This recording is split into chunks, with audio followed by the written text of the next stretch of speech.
Good evening, everybody, and welcome to the Chilliwack-Hope All Candidates Forum.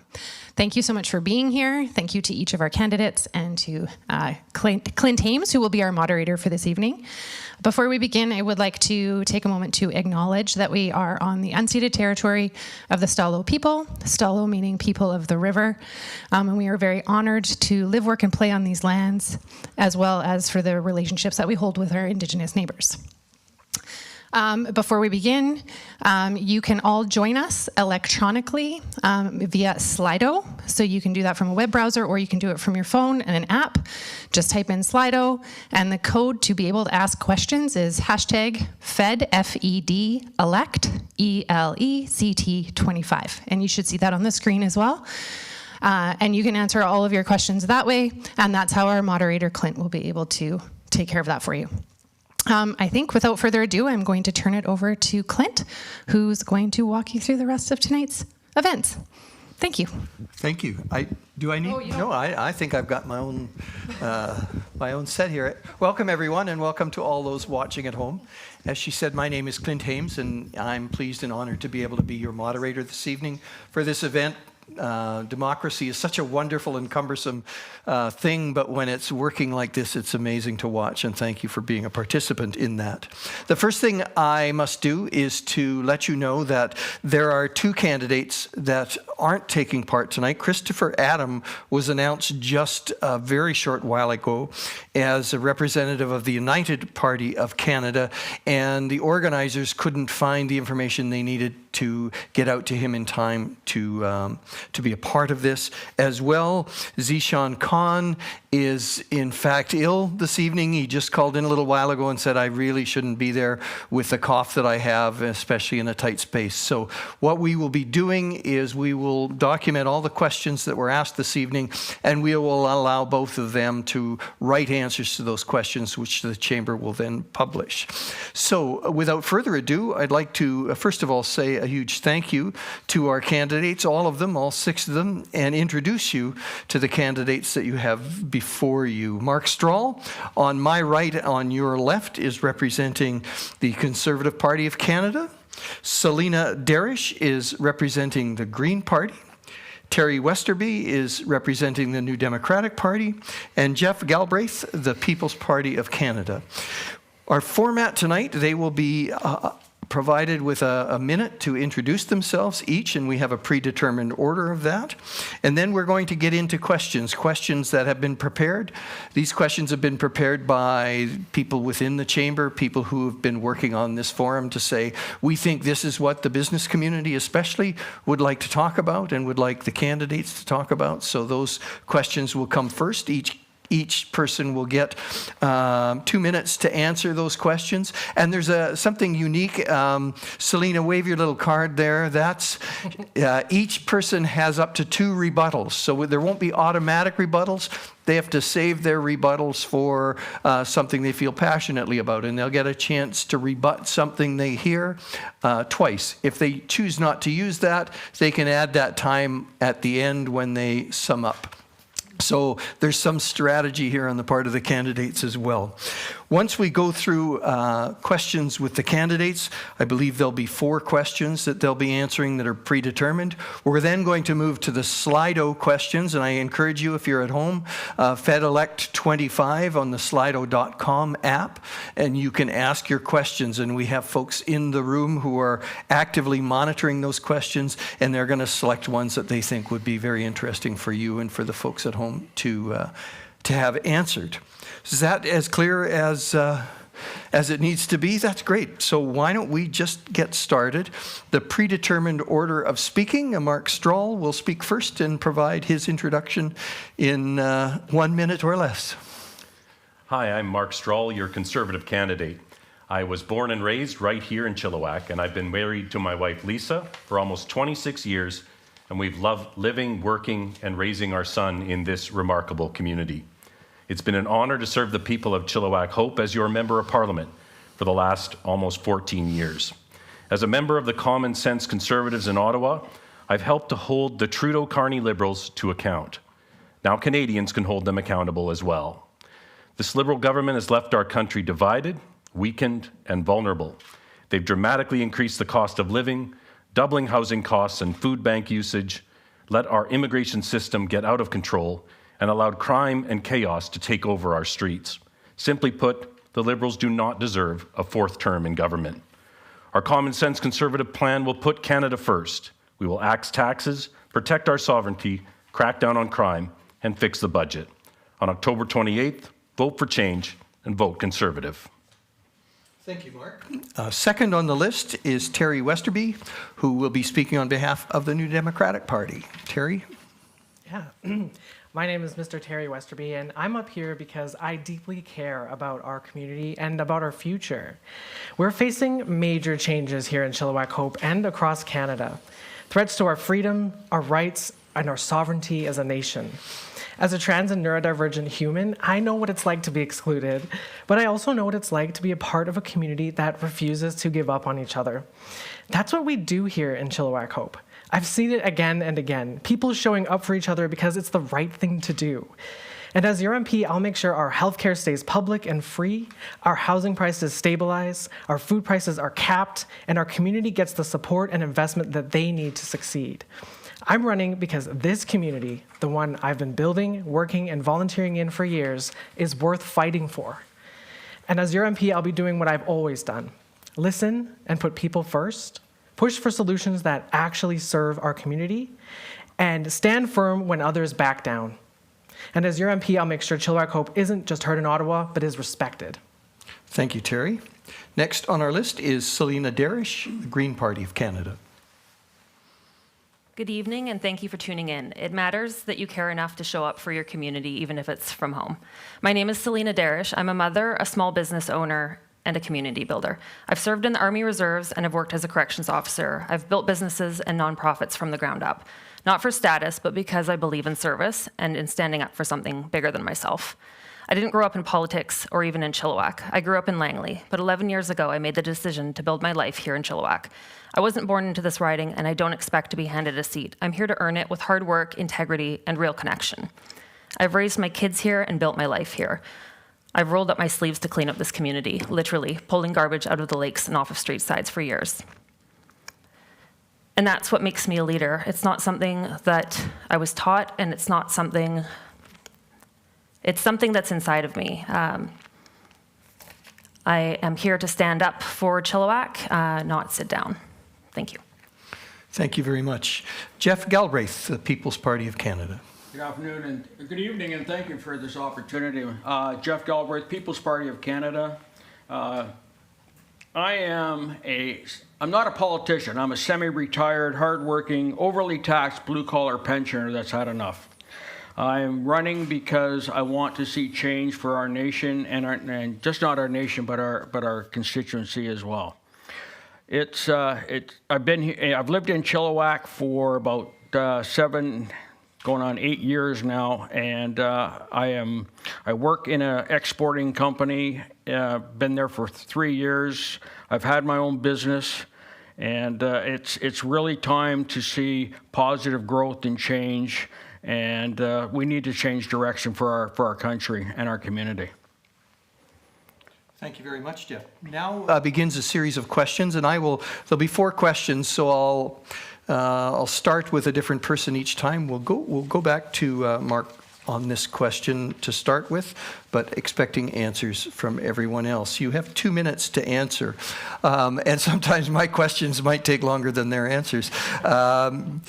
One of the things I think people in the Fraser Valley especially, and perhaps going up into Hope over the last number of years, have recognized that there's some infrastructure related to transportation and diking in the Fraser Valley that is wholly substandard.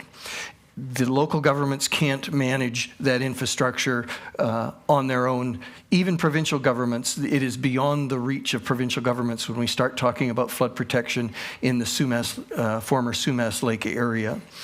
What steps do you think the federal government should be taking and what federally funded national infrastructure planning needs to be done to make sure that we have the highway widening that we need so that we get rid of that awful congestion, the flood protection that we need throughout the Fraser Valley, and to make sure that we're able to respond effectively to atmospheric rivers as we saw before. I think we felt pretty isolated through those events, and I think we're somewhat fearful as we move forward. What role is the federal government going to play in your administration in these areas? Mark, we'll start with you.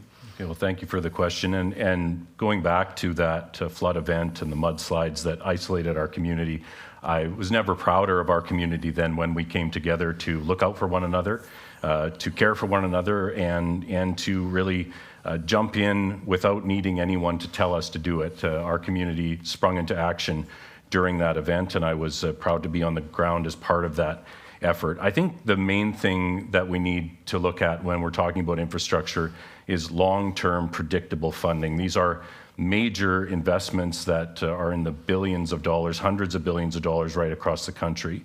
And I think it was very unfortunate that the Liberal government did not see fit to provide that additional funding for upgrades to our diking and flood protection systems in the Sumas Prairie, especially after we had already seen an event there. And that's, I think, what was so devastating when that event happened, is that the areas where there were breaches of the water had been previously identified by local government reports as the vulnerabilities. And to have those very places, the low points on the dikes, the weak points on the dikes breached when report after report had predicted that that would happen.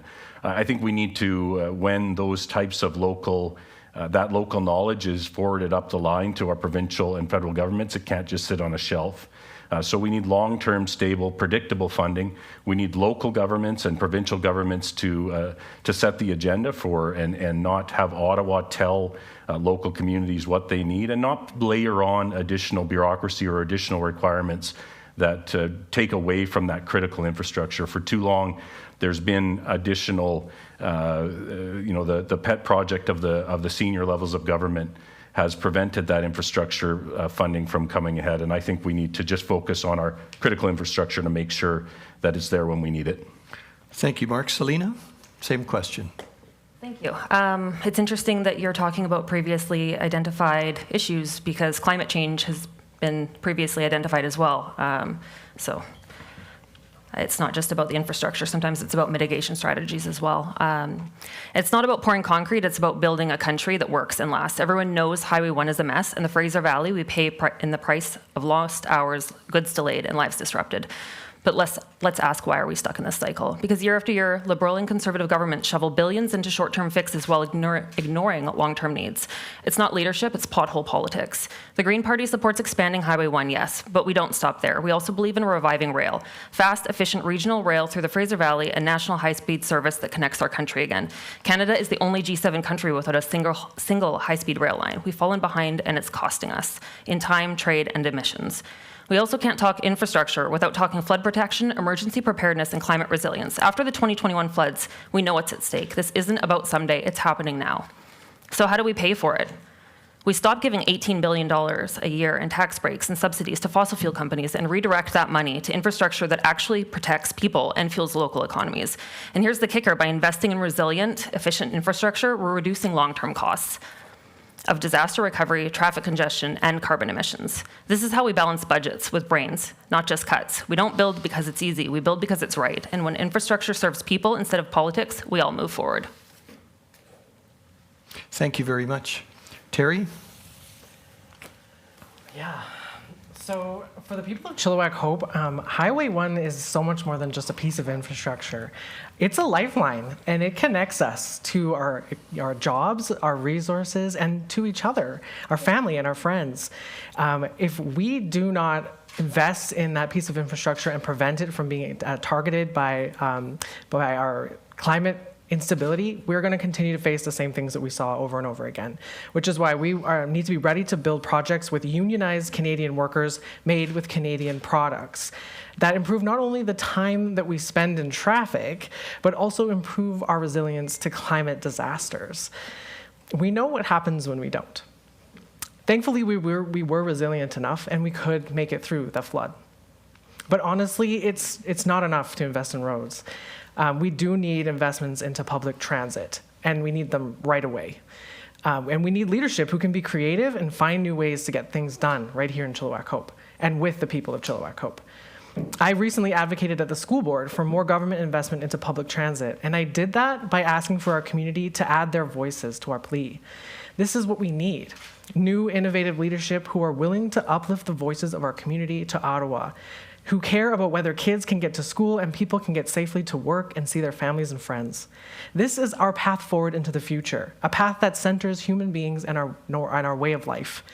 It builds on our ability to withstand all sorts of insecurities, from climate to trade and attacks on who we are as Canadians. It's time for stronger, bolder, and community-centered leadership, and it's time for it right now. Thank you. Thank you, Teri. Jeff?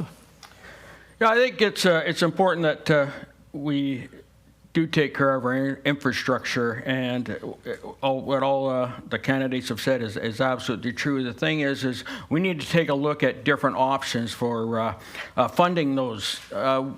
We're seeing a mass exodus of taxpayers' dollars leaving this country for infrastructure programs in other countries. We need those dollars kept here in our country. Those dollars need to stay here. Canceling foreign and global benevolence programs that are taking funds from our own citizens is not helping improve our infrastructure here in Canada, in our region, in our area. We also have to look at restructuring the equalization program that is favoring the provinces back east. We have to restructure our programs here in Canada. Thank you. Thank you. I'm going to move on now to talk about, I think, an issue that's on everyone's minds. I think everyone's talked about this issue leading up to the election and certainly since the election's been called, and that's the question of carbon tax. Now, there are some parties that suggest the carbon tax is a good thing. There are some that suggest that we don't need the carbon tax. So if you're opposed to a carbon tax, what incentives can you provide to business to ensure that they continue to move away from fossil fuels, if you think that's an important thing? And how do you replace the revenue that comes from the carbon tax? If you were in favor of carbon tax, how do you justify the tremendous cost to a number of industries? And is there a better way of looking at the carbon tax if we in fact want to incentivize our industries and our businesses to move away from a carbon-based economy? I know that's a big question, but you get 2 minutes. So I'm going to start at this end. Jeff. The carbon tax. The People's Party of Canada feels and believes that the carbon tax is a non-issue. The thing is, the carbon tax, you can't just eliminate the carbon tax with the stroke of a pen. Okay? The carbon tax is tied to the UN Paris Climate Agreement. So Canada has to withdraw from this agreement to end the carbon tax, period. It will not go away anywhere else or anywhere else. This agreement has Canada also sending billions of dollars to developing countries to aid in their climate reduction, costing taxpayers their lives and their livelihoods. What we need to do is we need to promote private sector initiatives and solutions. Invest in adaptation strategies for Canada and Canadians. Reduce immigration levels to mitigate the impact on our environment. And promote solutions for Canada first. it's just not enough about, canceling one tax and replacing with another one. It's not fair to Canadians. It's not fair to the Canadian taxpayer. We've had enough. And that the People's Party of Canada will stand for Canada and Canadians to eliminate eliminate the Paris Climate Accord agreement. Thank you. Thank you. Teri? Okay, well, the only reason we're even talking about carbon tax is because of climate change. So I'm going to start there. We've lived through floods, fires, droughts, and atmospheric rivers all in the last couple of years. So if you're asking me if we need a real plan to deal with climate change and instability, my answer is going to be a resounding yes. But more than that, we need a plan that's not just about reacting to every disaster, but about building something lasting and better and more resilient. Carbon pricing is not some silver bullet that's going to buy our way out of climate change. But Canada does need our carbon pricing system because we trade with countries around the world, and they've made it perfectly clear that if we don't have a carbon pricing in place, they'll slap tariffs on Canadian goods. So this is not just about how to protect our climate, but it's also about protecting Canadian jobs and Canadian exports. The consumer carbon tax was lifted off all of the families, but the work is not finished.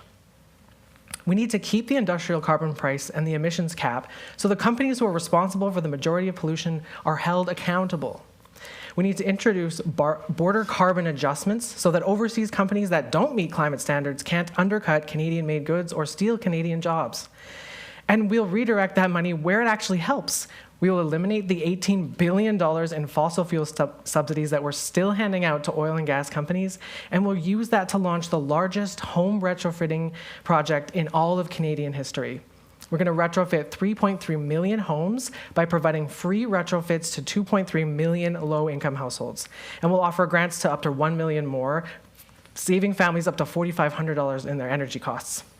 We'll support Canadian-made energy technologies like heat pumps and sustainable construction materials built by Canadian union jobs at local manufacturing plants. This is how we fight climate change while building a better economy. Thank you, Teri. Salina? Thank you, Teri, for explaining the European carbon border adjustment so I don't have to. It saves me some time. You did forget heat domes when you were talking about all of the disasters, the climate disasters that we've had in the past 3 years. The heat domes claimed 612 lives, just in case anybody forgot.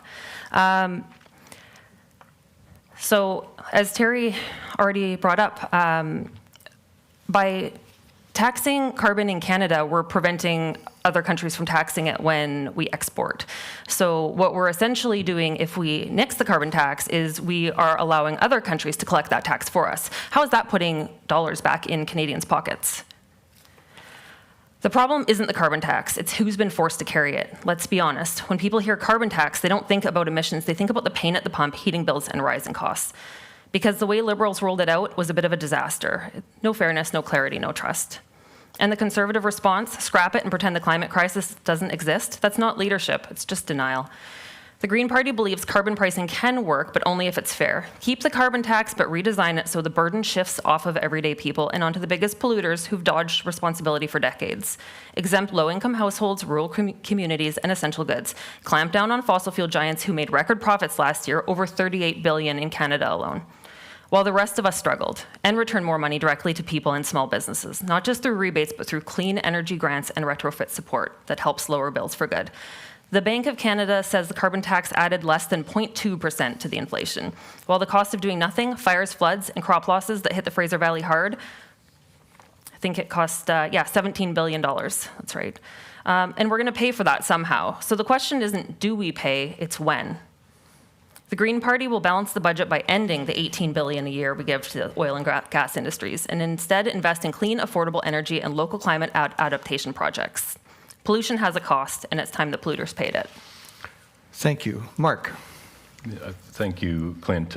I think, first of all, the Conservative Party is the only party that has said that we will axe the full carbon tax for everyone forever. Certainly, we have always said that a carbon tax is not an environment plan. It is a tax plan, and it has raised the cost of everything for Canadians when they buy their groceries, when they heat their home, or when they drive their kids to school or they go to work. And punishing that was always the wrong thing to do, and it did punish hardworking Canadians. And I think the idea that you can simply have an industrial carbon tax that applies to businesses or those in the oil and gas sector, and that will not be passed down to consumers, I think is just incorrect. It's been proven to be untrue. That will always be passed down to everyday Canadians who will see their groceries, their gas, their home heating bills continue to rise with any form of a carbon tax. And I think it's been interesting to watch as this campaign has unfolded. The same Liberal Party that accused anyone who opposed their carbon tax, which raised the price of everything, in the past they said that people were better off under their program with their rebate. And now they say they're better off because the consumer carbon tax has been eliminated. So they can't have it both ways. And they're trying to have it both ways as well. During an election, they're saying that they're going to cut the carbon tax, but Mark Carney has been very clear throughout his entire professional life that he believes that carbon taxes are what is necessary. He has advocated for them both when he was at the Bank of Canada, Bank of England, in his private sector career. We know that once he no longer needs the votes of Canadians, that he will bring back a consumer carbon tax, and it will continue to punish those Canadians who can least afford it. Thank you. I'm going to shift gears a little bit. I think the word that might be in the news more than any other these days is the word tariff. We have ongoing trade tensions with the United States. The United States seems to have ongoing trade tensions with the entire world, in fact, at this point in time. Canada has been a great neighbor to the United States with respect to trade.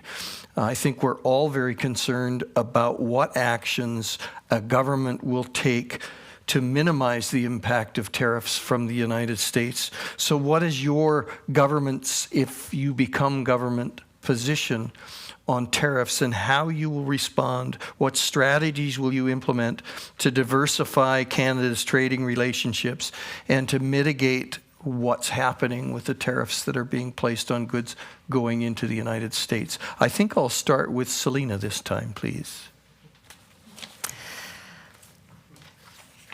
Okay, I think when we're talking about tariffs, we obviously cannot control the tariffs that other countries impose on us. So how do we increase trade within Canada? Because you can wholesale alcohol to another country, but a certified teacher can't work in the next province over without reapplying. That's a broken system. The barriers that are holding back Canadian businesses and Canadian workers, really. Right now in Canada, we have shortages in education, counseling, and skilled trades, yet we're making it harder for people to move where the jobs are. The Green Party would push to modernize the Canadian Free Trade Agreement and create national credential recognition systems so qualified professionals can work across provincial lines. As far as moving products across provincial lines, this is a system that is also very broken, and we need a lot better trade within Canada. I do think that interprovincial trade as well as interprovincial cross-Canada rail are all strategies that we can use to move that forward. Thank you. Teri, we'll go to you next. All right. Well, Chilliwack-Hope is going to be one of the hardest hit regions in Canada when it comes to unfair tariffs and trade restrictions. And we all know why. It's because we don't just do one thing here, we do it all. We have farmers, manufacturers, and small businesses all relying on stable, fair trade to keep their operations running and their workers paid. And when global trade tensions rise, we are the first to feel it. And thanks to decades of inaction, we're the last to get help. And just last week, we saw Abbotsford lose 700 jobs, but Chilliwack-Hope didn't. In fact, we actually added 1,900 jobs in February. That's not luck. It's because of our diversity and how deeply we care for each other and for our businesses here. We literally don't have all our eggs in one basket. We've got family farms, small manufacturers, home-based entrepreneurs, clean energy developers, and more. Each are doing their part for Chilliwack-Hope and for our economy. That kind of balance is what makes us strong. But our resilience, it has its limits. After decades of the people of Chilliwack-Hope have had enough of inaction. I believe in trade that protects Canadian businesses and assets now and into the future. And here's how I think we'll do it. We'll reinvest tariffs in impacted industries, so workers and businesses don't carry the costs alone. We'll reinvest in Canadian-made supply chains and local support procurement, so we rely less on unstable partners and keep wealth circulating in our community. Diversify our trade relationships, strengthening ties with our own country and with other nations, so we're not dependent on one main trading partner who can play games with our economy and with our livelihoods. We'll make sure that farmers, small business owners, and Indigenous leaders have a seat at the table, because they're the ones on the front line of every single conversation. What we build here is rare, and it's worth protecting. And as your MP, I'll be doing just that. Thank you. Mark, we'll go to you. I think, first of all, Conservatives have been unequivocal in condemning the unjustified and unprovoked tariffs that Donald Trump has imposed on Canada. We've been very clear that there is no justification for attacking your best friend and strongest ally. It's been very disappointing, I think, for Canadians to see this action from Donald Trump. And as has been said here, we know that nobody can control Donald Trump. But what we can control is what happens in our own country. And I think as we've looked at what's been happening, we've realized that we have become too reliant on the United States. And we have the need to diversify our economy. And we talked about it earlier. We have to be able to trade better within our own country. But we also need to stop driving away opportunities for Canadians, as the Liberal government has done. We had countries like Japan, Germany coming to our doors and saying, please, we would like to buy your clean LNG. And Justin Trudeau and the Liberal government said, no, you cannot have it. We're quite happy to either leave it in the ground or sell it only to the United States. We saw that the fact that we don't have access to Tidewater for a pipeline that goes from the west, where our oil and gas is, to the east, where we could refine it and sell it to ourselves rather than selling it at a discount to Americans. That is something that needs to change. We need to be able to trade with the rest of the world and stop driving away investment, which the Liberal government has done to the tune of hundreds of billions of dollars and hundreds of thousands of jobs. We need to diversify our own economy, diversify our customer base, so that we're not so reliant on an unreliable partner. Thank you. And Jeff? Yeah, tariffs. The People's Party of Canada believes that for real fair trade agreements between all the parties concerned, Canada needs to be willing to step up and with products and a full deck of tradable commodities, productionable products, and resources that can meet the needs of all interested parties.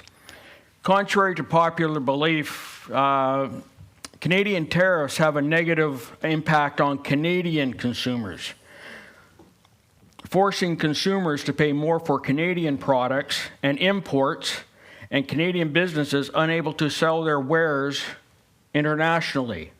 Donald Trump is, the thing is he makes a statement of charging tariffs, and then 2 to 3 weeks later, he decides to pull it off. Or a month later, he'll pull it off. It's just a game for him. The thing is the People's Party of Canada wants to do trade with our biggest trading partner, or the other trading partner is China.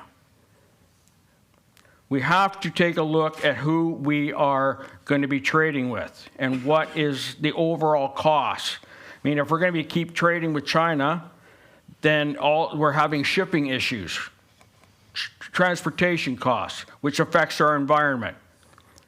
Okay. So we need to really, and now we're looking at the European Union to have trade agreements with. That just adds costs in transportations.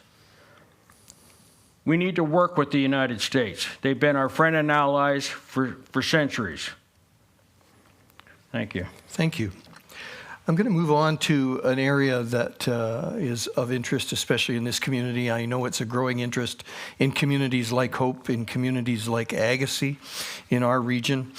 We have a bit of a crisis going on in terms of mental health and addiction and untreated mental health and addictions, folks that are struggling, that often end up on our streets, that often end up driving not necessarily themselves, but criminal activity that's happening in our communities. And I'd like to know how will your government, if elected, enhance federal support to law enforcement, to crime prevention, to public safety, to ensuring that there's adequate mental health supports on our streets and adequate addiction services on our streets? What role has the federal government got to play in this area, and what do you see as the best approach? I'm going to start with Teri. Thank you, Clint. You know, you're absolutely right. We are in a crisis. Emergency service costs are rising rapidly in our community. We need to be innovative in how we support each other, because prison is more expensive than just taking care of each other. We use tariff revenues and scaled tax on people who are making more than $10 million, because when we make everyone pay their fair share, it gives us the chance to invest back in our own community and to create the scaffolds that prevent people from falling back into those cracks. People in this community know how to take care of one another. We're already doing the work. We just need increased support and strong leadership to deliver investments in trauma-informed, culturally relevant care that is accessible when and where you need it right here in Chilliwack-Hope, and mental health supports that are public, free, and accessible. We are investing in treatment and supports and people living with addiction. We need wraparound care, including second and third stage housing, to get people back into the community, working and feeling really good about themselves. We need short and long-term solutions for everybody. To help our small businesses, I will work with provincial government to streamline the vandalism reimbursement process, making it easier for you to get your money back when you are repairing your business. And we need strong leadership who will stand up for you, the people of Chilliwack-Hope and this community, because you, as a small business owner, are the backbone of our economy. Thank you. Thank you very much. We'll go to Mark next. Well, thank you. This truly is a crisis. More than, or about 50,000 people have lost their lives to fentanyl since 2015, more Canadians than died in the Second World War. And in British Columbia, where the Liberals decriminalized dangerous drugs like fentanyl and meth, drug overdose deaths increased by 200%. I think that anyone that is advocating for the status quo in our communities or across the country is simply not paying attention. That's not being merciful. That's not being a caring community to allow 50,000 people to have died in the last decade. And our government, Conservative government, will fund treatment, not free drugs, for those who are experiencing addiction. We'll fund treatment for 50,000 Canadians in treatment centers that have a proven record of success at getting people off of drugs, and funding will follow results. We will ban taxpayer-funded drug dens from being located within 500 meters of schools, daycares, playgrounds, parks, and seniors' homes, and impose strict new oversight rules. We want to bring home our loved ones drug-free.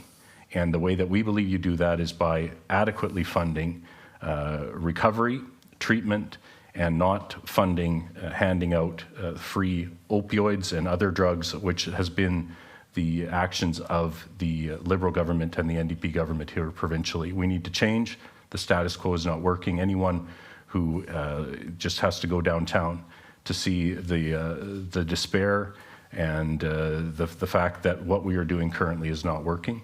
And I think we would need to be compassionate, but being compassionate means we provide care, we provide treatment, and we no longer simply provide free drugs. Thank you. Jeff. Well, I live in the downtown core area, and I do see the despair and it's heartbreaking, it's gut-wrenching, and it seems to be, doesn't seem to be endless. New people are coming into the area. So what is the issue? I believe that the current issues that, and my understanding is that current federal transfer payments for healthcare are actually not being used for their designated purposes. They're ending up in provincial general revenue. So it doesn't help. They're not being used for what they're earmarked for. We have to remove the government from the drug trade and reopening the mental health institutions that were closed to save money. That's what has to happen. When it comes to crime, placing a moratorium on immigration will assist in the reduction in crime in the streets and the backlog and the revolving door of judicial proceedings by deporting those who are here illegally. Fortifying the right to self-defense by amending Section 34 of the Criminal Code of Canada, removing the onus from the victim to the perpetrator, and allow the return of the use of pepper spray as a tool of protection. We'll implement Castle Doctrine by amending Section 35 of the Criminal Code of Canada so that homeowners can protect their home and loved ones from violent invasion, especially in rural areas. That's how we minimize crime. Thank you, Jeff. And lastly, Salina, Derish. I'm actually going to talk more about the opioid crisis than the actual question at hand here, just because it's come up so much. Blaming decriminalization for the opioid crisis is not only wrong, it's dangerous.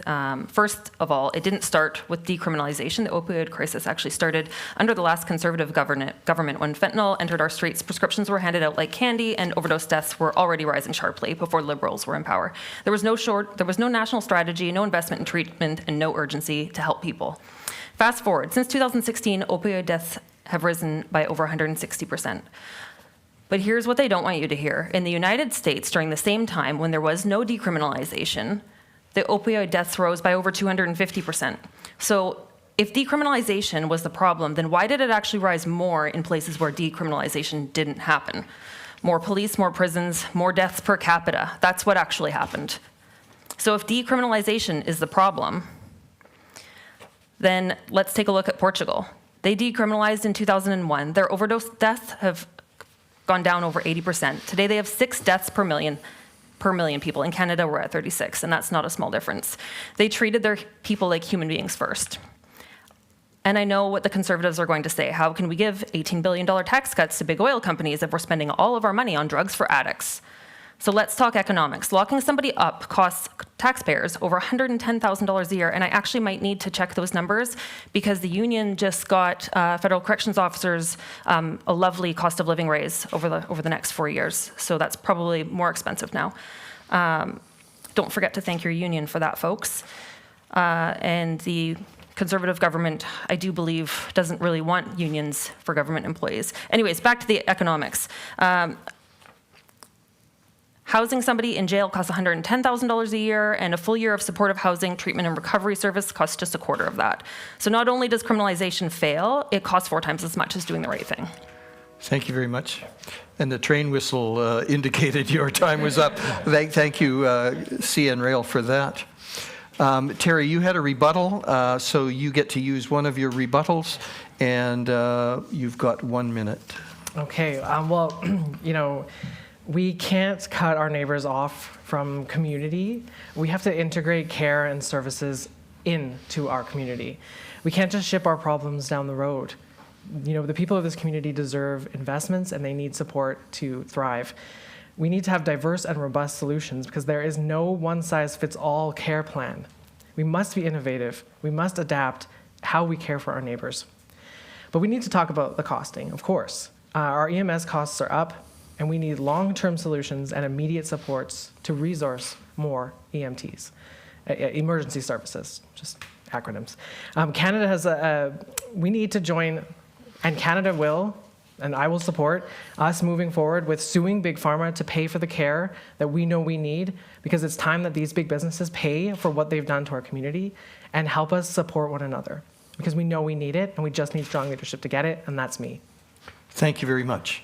We're going to move into the questions that have been provided from our audience now, unless there are any other rebuttals.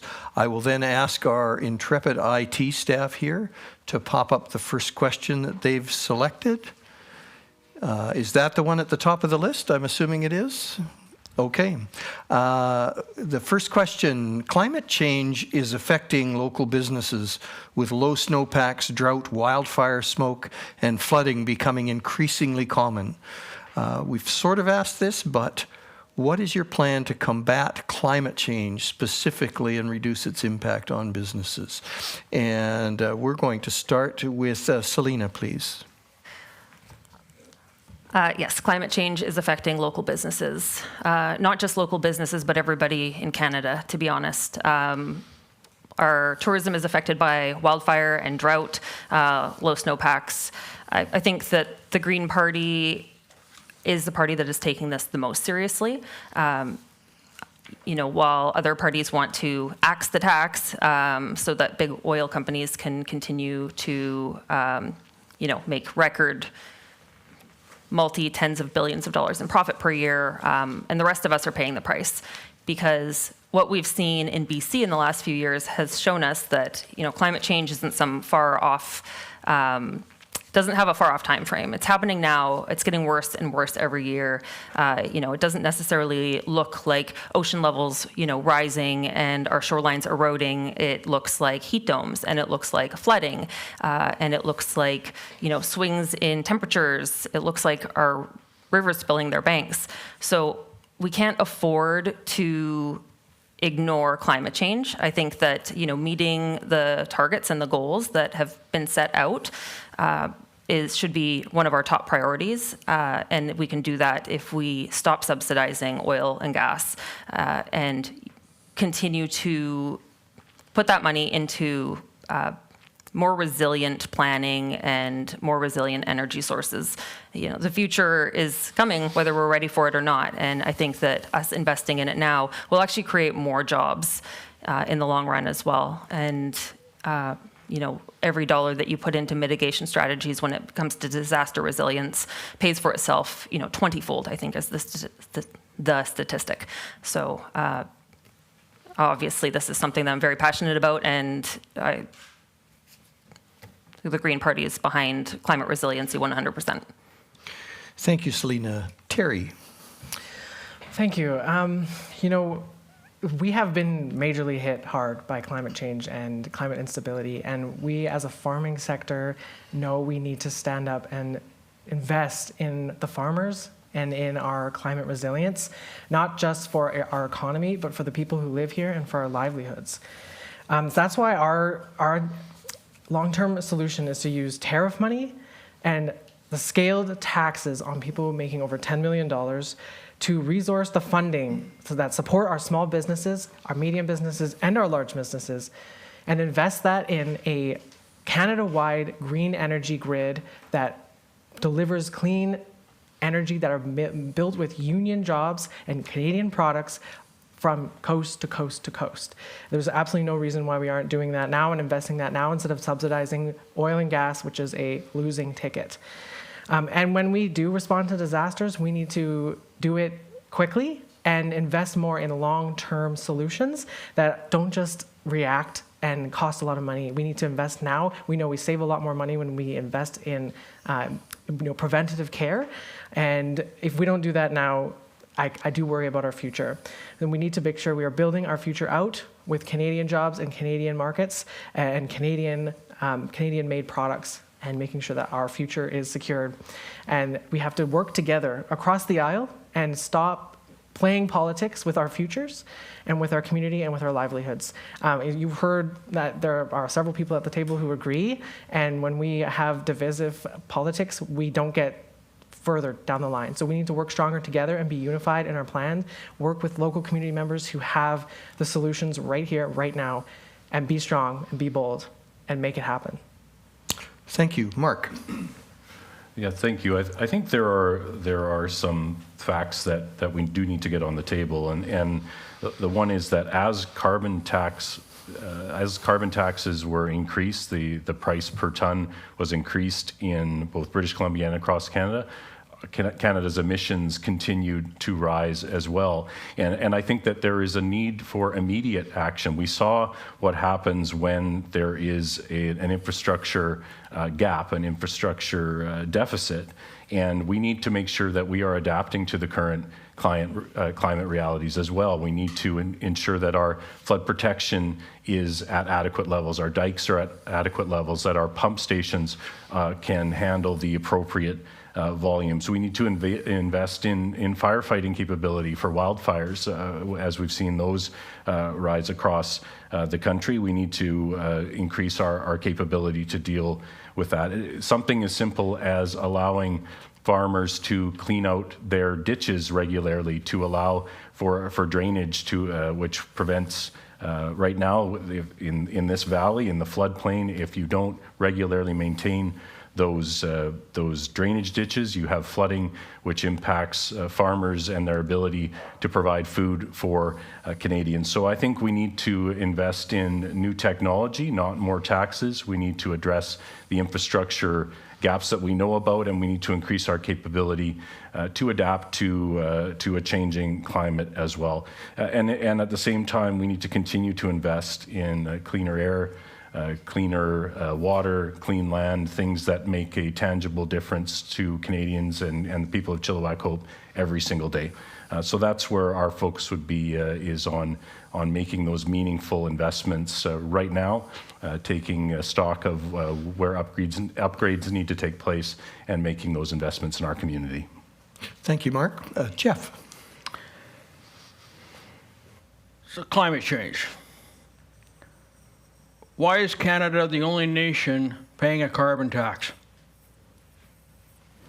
Climate change alarmism is based on flawed models that have consistently failed at correctly predicting the future. None of the cataclysmic predictions that have been made about the climate since the 1970s, and I'm old enough to remember, have come true. No new ice age, no steady warming in direct relation with increases in CO2 levels, no disappearance of polar ice caps, no exceptional rise in ocean levels, no abnormal increase in catastrophic weather events, no widespread crop failure and famine. The question is, if we're having rising waters in the oceans, why are they still building tall buildings on the seacoast? In fact, CO2 is beneficial for agriculture, and there has recently been measurable greening of the world, in part thanks to higher levels, despite what global warming propaganda claims. CO2 is not a pollutant. It is an essential ingredient for life on Earth, and it is needed for plant growth. Thank you. We'll go to the next question then. What specific steps, here's the question, and I'll give you a chance to think about it. What specific steps are you going to take to assist the provinces in eliminating barriers to trade and unify Canada? What are the specific steps that your government would take? Just for the folks here that are in the audience, the dinging that's going on, can you silence your phones? It's kind of distracting for the folks up here. Somebody's little phones are dinging. We'll keep an eye on it, and we'll start. So again, what specific steps would you take to assist provinces in eliminating interprovincial trade barriers, and in doing so, help to unify the country? We'll start this time with Jeff.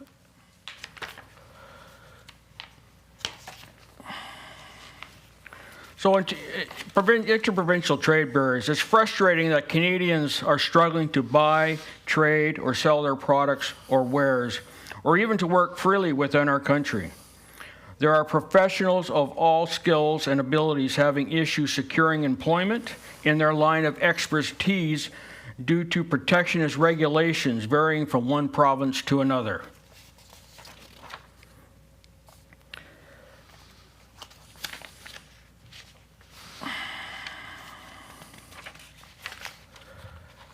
So,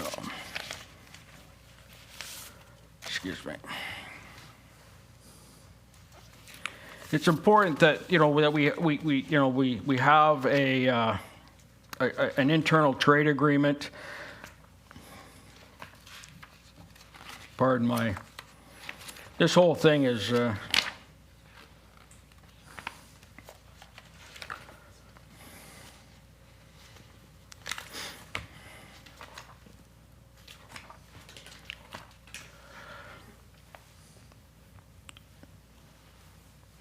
So what the People's Party of Canada, we will reassert federal authority of for the leadership of the federal government on internal trade. We'll harmonize the standards using Section 91 of the Constitution, which gives Ottawa exclusive power to regulate matters of international and interprovincial trade, to force provinces to apply the principles of mutual recognition where applicable. This principle means that if a worker, product, or service meets regulatory standards in one province, then other provinces will trust that they meet their own standards. We will appoint an internal trade minister whose sole responsibility will be to conduct studies, raise public awareness, counteract the influence of special interest groups that benefit from interprovincial barriers, and put pressure on provincial governments to get rid of them. Thank you. Let you go a little over time there. I'll also be as generous with the rest of you. Teri. Thanks, Clint. My background's in marketing, and I've worked directly with small business owners and producers here in Chilliwack-Hope. I've seen just how much potential we have if our locally made goods could reach Canadian markets. Right now, the rules really make it hard to trade between provinces. It's something we've been talking about for a long time. But the truth is that these interprovincial trade barriers were created decades ago to protect local industries and ensure our provincial oversight. But the original intent behind those made sense at the time, but they don't make sense now. Our economy has evolved, and it's time that our systems evolve with it. We're living in a new reality full of modern technology. Our supply chains are national, our jobs are mobile, our families are connected across provinces, and the more we work together, the stronger we'll all become. This is about strengthening Canada as a whole. This is why we will work with provinces, and not against them, to create a modern, unified framework for trade and growth that respects local economies while unlocking national potential. In our first term, we'll create a national action plan to remove outdated and redundant trade barriers, especially in key sectors like agriculture, food processing, clean tech, and manufacturing. We'll prioritize a mutual recognition of product standards, so if someone's approved to sell their product in BC, it can also be sold in Ontario. We'll standardize licensing and credential recognition so that workers can move freely and bring their skills where they're needed most. We'll establish a federal provincial economic coordination council that includes industry leaders and small business voices. Because trade policy should reflect the people who actually do the work. When we work together across provinces, across industries, and across the aisle, we'll build more than just trade routes. We'll build national strength, and that is what we need right now. We'll shorten our supply chains, we'll protect Canadian jobs, and we'll create an economy built on connection, not competition. Thank you. Thank you very much. And we will go to Mark. Thank you. I think we've seen in the last number of weeks that Canadians want to buy Canadian. They want to support not only local industries, but Canadian industries and Canadian companies. And unfortunately, trade barriers between Canadian provinces are more costly than trade barriers between Canada and other nations. It's often easier to ship something down south than it is to ship it to the east. And the result is that we now trade more with the rest of the world than we do with ourselves. In 2023, international trade was worth 66% of GDP, while interprovincial trade was only worth 36%. And this, of course, makes no sense. Within 30 days of becoming Prime Minister, Pierre Poilievre will bring together the premiers to agree on removing as many exemptions to international or to domestic trade, internal trade as possible. He will prioritize an agreement on one standard set of trucking rules to get billions of dollars of goods moving east-west instead of only going north-south, and this move alone would boost GDP by $1.6 billion. We will create a Blue Seal professional licensing standard recognized in each province so doctors, nurses, and engineers can work in all provinces and territories, and those Canadians trained abroad can quickly get certified and working in Canada up to our standard. And we want to offer the provinces a free trade bonus to get this deal done. Every trade barrier removed by the provinces will generate more GDP and more revenue, and we will give that money back to the provinces to spend on their priorities, schools, hospitals, and whatever else is their local priority. This would only be paid out of boosted government revenue and would not be added to the massive Liberal deficit. So obviously with the trade disruption to the US, we have a need to make this a priority, and we have a plan to get that done. Thank you, Mark. Salina. So I inadvertently was answering this question when we were talking about international tariffs earlier. Papers, right?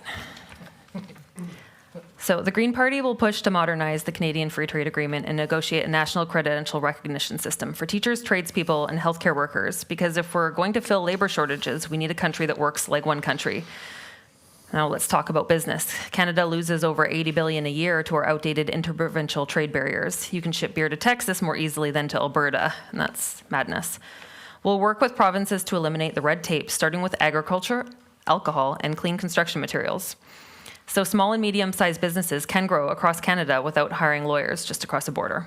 Internationally, we'll protect Canadian industries from unfair tariffs, diversified trade beyond the US, and back clean tech, sustainable agriculture, and digital services.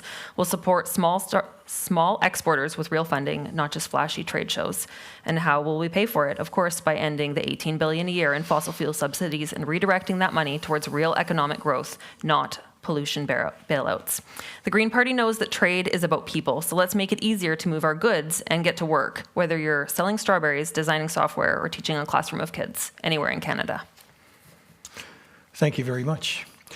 We haven't had, apart from Jeff, we haven't had anyone go over the time yet. Just one little slip up there. That's great. Thank you so much for sticking with that. It means we can get to more and more questions. So we're going to go to our next question. What specific contributions have you made, this is a great question, to improve the quality of life in our community? What are the specific things you've done? And this just doesn't relate to folks that are elected to do so. This relates to the people that are living in our community and doing great things. We're going to start with Teri. Wow, this is actually a really great question, and I think especially for some of the people on the stage to know what we've done and how we've contributed to this, to this community that we really care about. So yeah, I mean, when I first moved here, I actually moved here to farm, to learn about the land and to understand why things were kind of weird, not quite the way we need them to be. And when I did that, I actually found out that this community needs a lot more support in different ways than just farming. And so I used my background in graphic design to get involved in many community organizations and to develop them from the ground up. Most notably, I think a lot of people know me from developing the first ever Chilliwack Pride organization here in Chilliwack. But I did that with a lot of amazing community members, and we have since grown it from the first one, which we had 900 people, and we now have over 25,000 people each year. And that's been such a rewarding experience for me. But beyond that, we've worked with Salina actually to develop the Downtown Chilliwack Community Market, the first non-profit farmers market here in Chilliwack-Hope. And we use that to bring in farmers market nutritional coupon programs to help people connect to their local food and their local farmer. And then in 2022, I ran for school board because I knew our inclusive public education was at risk. And I stepped forward and became the first trans man to be elected in all of BC. And that's what Chilliwack-Hope does, because they care about our future.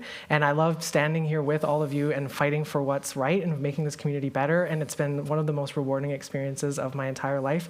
And I look forward to continue to make more change and bring more connection and connectivity to this community, because, we need strong leadership to make it happen. And I've always been a strong leader, and I'm so glad to be standing up here to make it happen.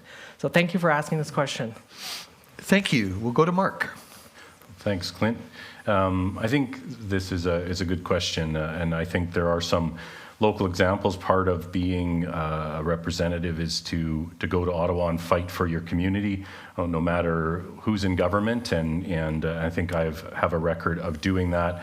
One of the things I'm most proud of is being part of the group that advocated for changing the funding criteria for homelessness funding in our community. For a number of years, we were ineligible. We didn't meet the criteria of a community of focus, and therefore missed out on a lot of opportunities for federal homelessness funding, and I advocated for that change, which was successful, which allowed the city of Chilliwack, which has been such a great leader in terms of providing that housing to those homeless and at risk of homelessness in our community. So being a part of that, I think securing funding for local infrastructure, being a strong advocate at the table here in the community as well as in Ottawa, is something I'm very proud of.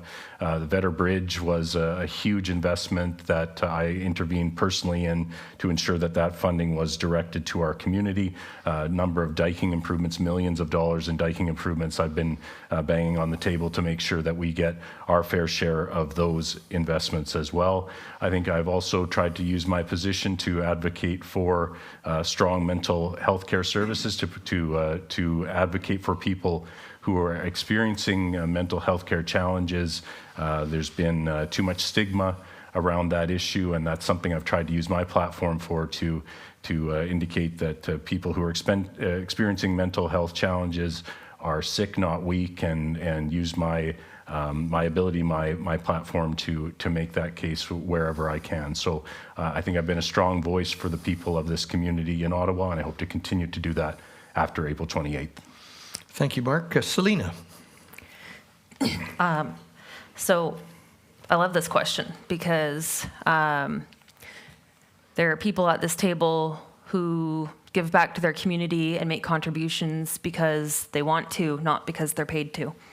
And I think that's important to recognize. I'm really proud to be sitting here beside Teri, because he's a superstar when it comes down to giving back to his community. So I own a zero waste grocery store. And, while a lot of people get into business for a lot of different reasons, I did it because I am sick and tired of all of the plastic, and the biggest way that we bring it home is in our groceries, and I wanted to see options for people. Now, a lot of people get into business to make money. That's not the case for all businesses. Some of us do it for heart and grit. Some of us have day jobs on top of our day jobs. People who know me will laugh at that. Everybody else probably doesn't understand. But I actually work in emergency management, a full-time job, on top of running my zero waste grocery store, and on top of running a compost company that offsets all the carbon emissions for the zero waste grocery store, which provides a job for somebody but doesn't actually provide any economic benefit to me myself. A few years ago, a lot of my customer base were wanting produce at my store, and I said, why should I bring in produce when we have so many farmers? So I worked with a group of amazing human beings to bring the downtown Chilliwack community market to downtown Chilliwack, and like Teri said, it's a not-for-profit farmers market, and we have put over $100,000 of food into the homes of locals who have barriers to food security, and that's not people who have bought produce. That is through the nutrition coupon program, which provides coupons to low-income people, and so that they can access food. And that money goes straight into the pockets of farmers who desperately need it. In my spare time, and I'm going to take a few extra seconds here. In my spare time, I clean garbage up out of lakes. Tariffs. I fill 5-gallon pails with garbage. You'll almost never find my car without stacks of garbage in it that I found somewhere. I've done over 130 cleanups in local lakes and rivers, and I've pulled thousands of pounds personally out of Cultus Lake, out of Harrison Lake, out of Chilliwack River, and many other places. So giving back to my community is something that I feel honored to do every day, and I will do it whether I'm paid to or not. And I will do it before April 28th and after, and for the rest of the days that I'm on this earth, no matter what. Thank you, Salina. Jeff? Yeah, I think it's a great question, because I think it's all, improving the quality of life for everybody. So what I've done is I've shared meals with the homeless. I've provided food for the homeless. I've given warm clothing to the homeless. I have financially supported 2 very strong local community agencies, the Salvation Army and Tidal Foods. I've donated to all those causes financially. I support their endeavors. I've also done cleanup projects, Skagit River Valley area, like a couple of homeless encampments that were evacuated. I helped in cleaning those up. I also did some cleanup along railroad tracks over on Knight, behind the old Canadian Tire store. I care about our community. We have to do, and each one of us has to take responsibility for what we're going to leave and do and leave behind. Thank you very much. And on behalf of the community that's watching and the community that's here, thank all of you for your service. I know each and every one of you make positive contributions. And to stand up in front of the community and say, please consider voting for me, is a big deal. And I want to just offer thanks to each and every one of you for standing up for our community in the way that you are and putting your name forward. It's not an easy thing to do. And thank you very much for your service. So we have an issue in our community that's called, or in our community in our country, inflation. It's been a problem for a number of years. We can discuss why. We can perhaps even disagree why we have inflation. What are we going to do? What is your party going to do to address the affordability issues that are happening in our communities? I think about the price of housing in Chilliwack. I have a couple of daughters, and the idea of trying to afford their own houses is a challenge for younger people, and just making it from day to day is a challenge for a lot of folks. What are we going to do to address affordability for hardworking Canadians? Jim from Yarrow wants to know. Mark, I'll start with you. Sure, and I think we have made it very clear that we will, as has been said already, we will eliminate the carbon tax for everyone forever. That was a major driver of inflation, and we will eliminate that and won't bring it back after the election. But the first thing that a Conservative government will do is bring in a bring-it-home tax cut that will cut income tax by 15%, dropping the tax rate on the lowest income tax bracket from 15 to 12.75%, meaning the average Canadian worker earning $57,000 a year will save $900, with 2-income families saving $1,800 a year. We've also announced that we would allow working seniors to earn up to $34,000 tax-free, which is $10,000 more than they earn now. We don't want seniors to have to work unless they want to, but many do have to work in this economy, and so we want them to be able to keep more of that hard-earned money. Another thing that we need to do is drastically increase the housing supply. The Liberal government has completely failed to meet their own targets on that, and we've talked about eliminating the GST on new home builds for homes valued up to $1.3 million. And as Clint has mentioned, that used to be a mansion and now might be a BC box in some neighborhoods in this community, $1 million. So a new home that would save $50,000. We announced today up to an additional $50,000 in savings if a local community reduces their cost development charges. The federal government, led by Pierre Poilievre, will reimburse those costs to the home buyer. So it could be up to $100,000 saved for new homes in this country. We need to increase the supply of our houses so that people can afford to get into that market or stay in that market. So we'll cut taxes for all Canadians whenever we can. Salina. Affordability issues for hardworking Canadians. Oh, this is a big issue for everybody. I know that I think housing is a really large part of that for a lot of people, and I think that the Conservatives have this just reduce the red tape so that we can build more houses. But really, I think reducing the red tape and building more houses doesn't necessarily get us out of the situation where houses are costing more than $1.5 million. I don't know too many people who can't afford their house because, the developer is sitting there, waiting on inspections and red tape. The carbon tax has added about 0.2% to inflation, which is not, this massive amount that everybody seems to think that it is. And a lot of the carbon tax money actually goes back into the pockets of the lowest earning Canadians.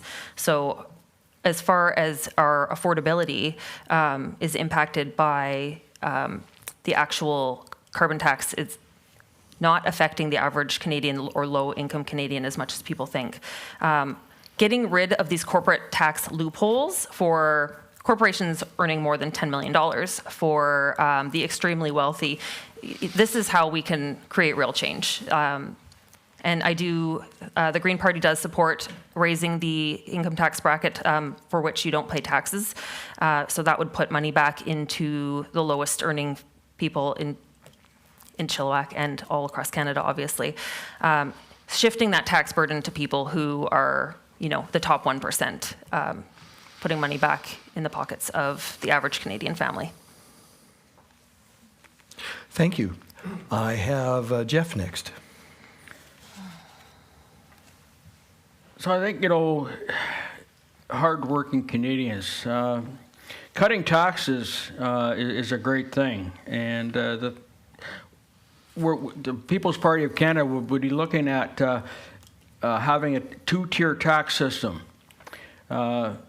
Zero taxes on anything up to $15,000 and 15% on 15 to 100 and 25% on 100 plus.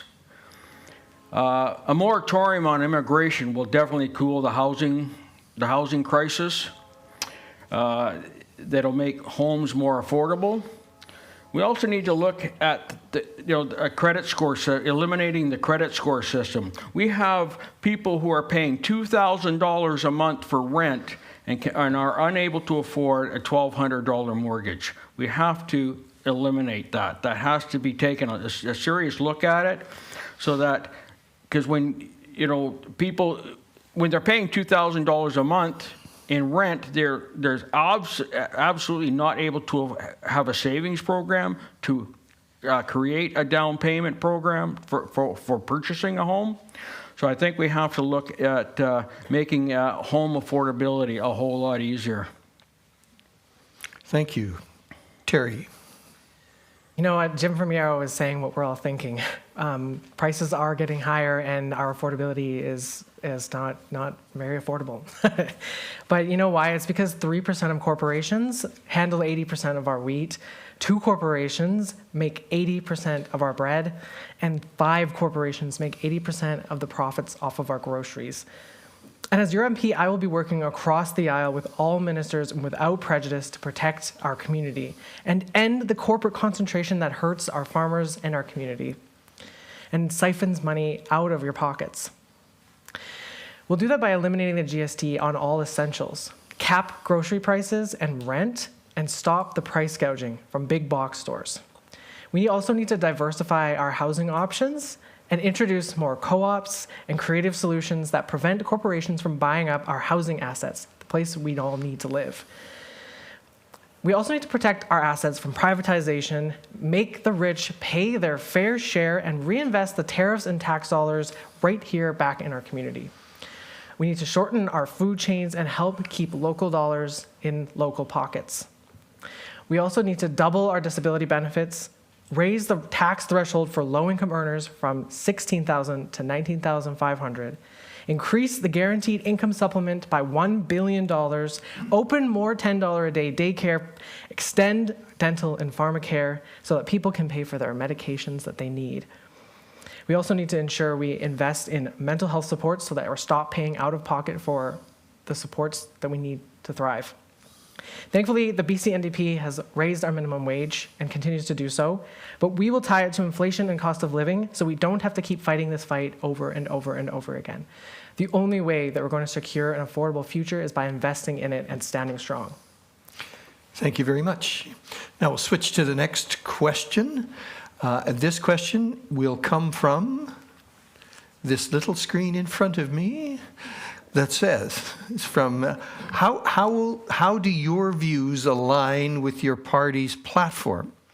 And how will that benefit our community? That's a very interesting question. I'm going to make Teri answer that one. Okay.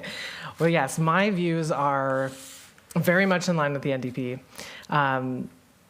We care about ending the corporate concentration and stopping the privatization and the stripping of our assets that belong to Canadian people. And that's not something that I believe in very deeply and very passionately, and it's why I'm running with the NDP, because they have routinely and consistently fought for the people of Chilliwack-Hope and for the people of Canada. And they've done so with a small but mighty team, which is why I know that no matter what happens at the end of the day, if I'm elected your NP, we will have a lot of power in Ottawa, and especially because I'm a strong voice, and the NDP respects strong voices, and they know to uplift the members of our community who actually are connected and who listen and who care, and that's what's important, is listening and respecting our local needs and investing back in our local community, because we know what we need to do here. We just need federal support to have it happen, to make it happen, and to stand strong and lead. And every single person in this community leads strong, and we need to support them in doing that. And that's what the NDP does, and that's what I do, and that's why I've chosen the NDP. Thank you. Thank you. Jeff, we'll go to you.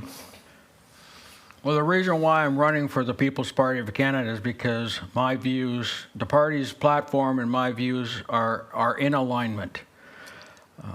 We believe that the Canadian people deserve better government.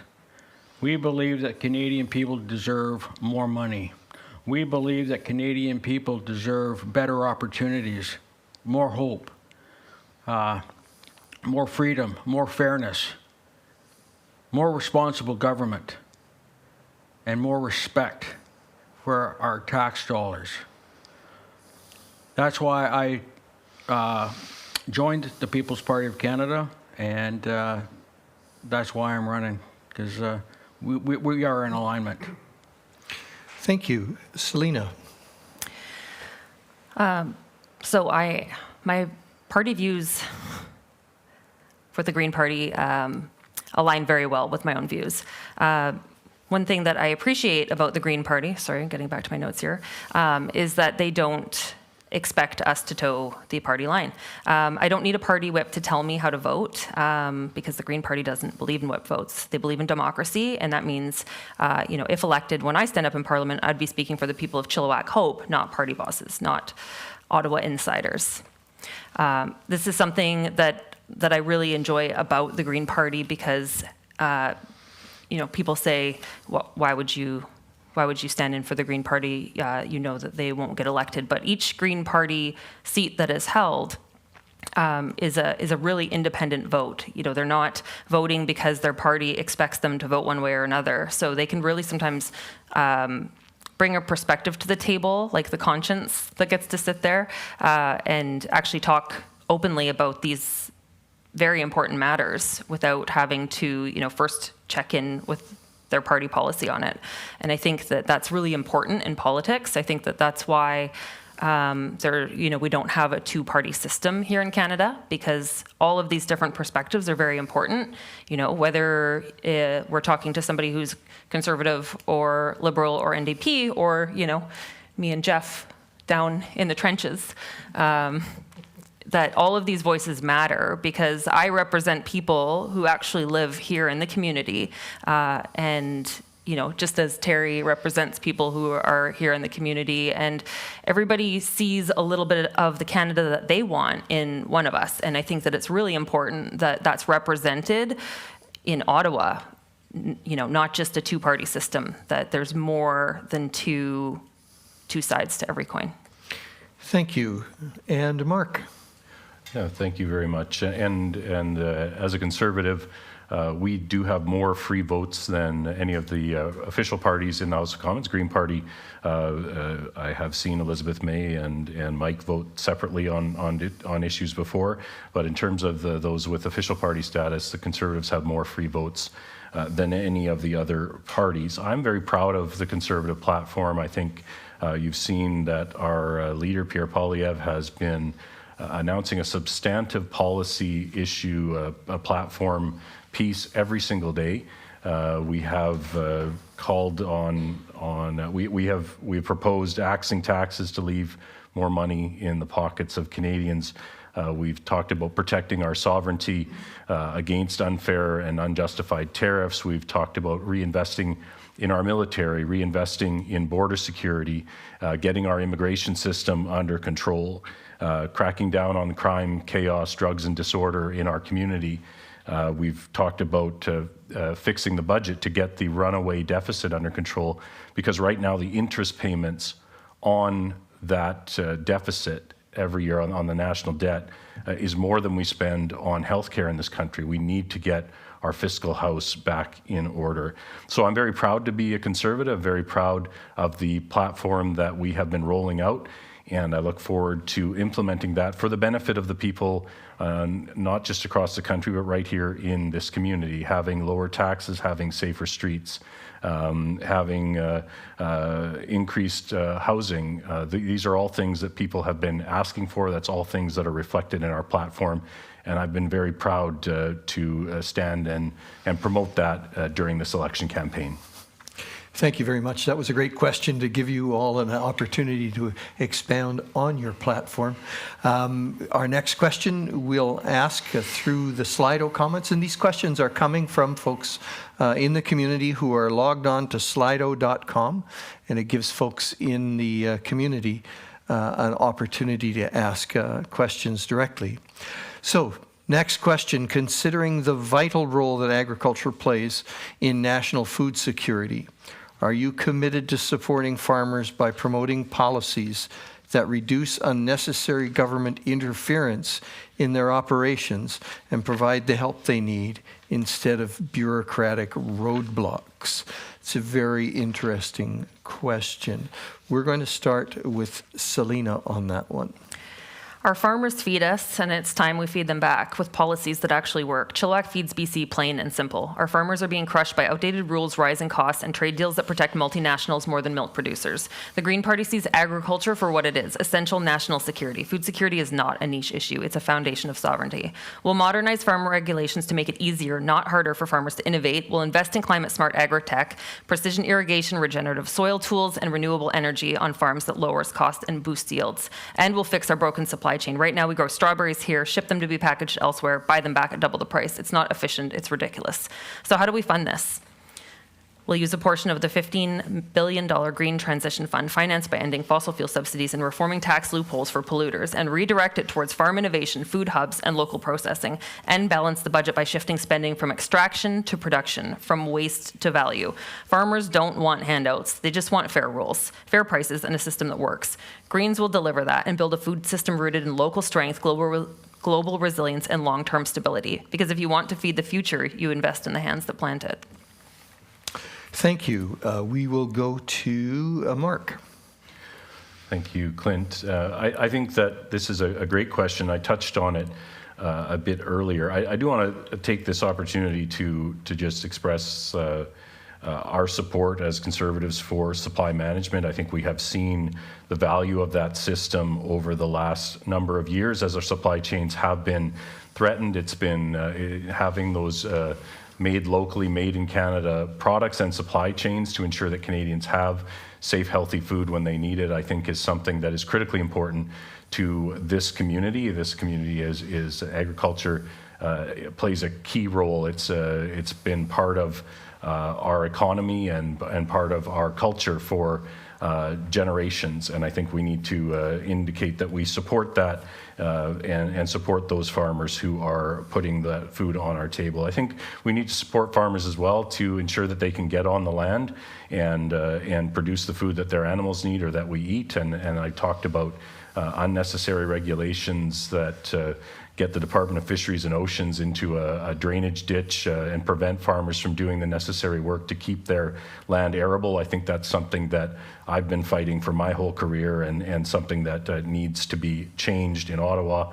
And I do also want to take this opportunity to salute the Chilliwack Agricultural Association. I know they do yeoman's work year-round promoting agriculture in our community and defending agriculture, quite frankly, as Chilliwack has changed and the people who have come from outside of this community who perhaps aren't as familiar with farming practices or haven't lived in a urban rural community like Chilliwack is.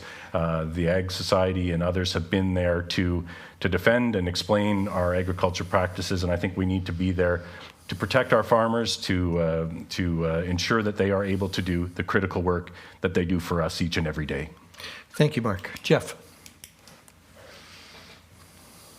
Agriculture is very important for our communities. There's no doubt about it. Letting farmers farm and letting growers grow. The problem seems to be those living in ivory towers are the ones telling those that actually do the work and know how to do the work. Ending the gatekeepers, such as supply chain management and their protectionist mechanisms such as quotas, tariffs, and endless red tape will free up the real food producers of our country to do what they do best. Strengthening food security. We do that by ensuring and allowing Canadians to grow and produce their own food choices without government overreach. Competitive farmers. Removing the gatekeepers and allowing farmers and growers to market their wares locally, interprovincially, and internationally with an internal and international trade agreements mutually beneficial to all parties. We're very close to the U.S. border here, and I can remember that there was time I could go to Sumas, Edeline, and get milk products and dairy products, and I never had an issue, but that doesn't seem to be allowed anymore. So anyways, we just have to remove the gatekeepers. Thank you. And finally, Teri. Once again, a super important question about the vital role of our agriculture sector. As I said, I moved here to farm and I became really familiar with all the reasons why farmers struggle to make money. At the end of the day, it's because we have a major corporate concentration and people who are trying to buy up our farmland and privatize it and make corporate dollars for people who don't live here in this community. And I said before, as your MP, I will stand strong for this community and work hard across the aisle and again, without prejudice, to protect our community. We need locally innovative community-led solutions, and we need to do it now. We need to shorten our food chains so our food that is grown here can get to our plates. We need to do that by incentivizing tech innovation for farmers of all levels, small, medium, and large, to propel our farmers of all sizes into the future. We need to help them develop new technology that they can use right here, right now, like vertical farming and more precise irrigation systems to protect our water and our land.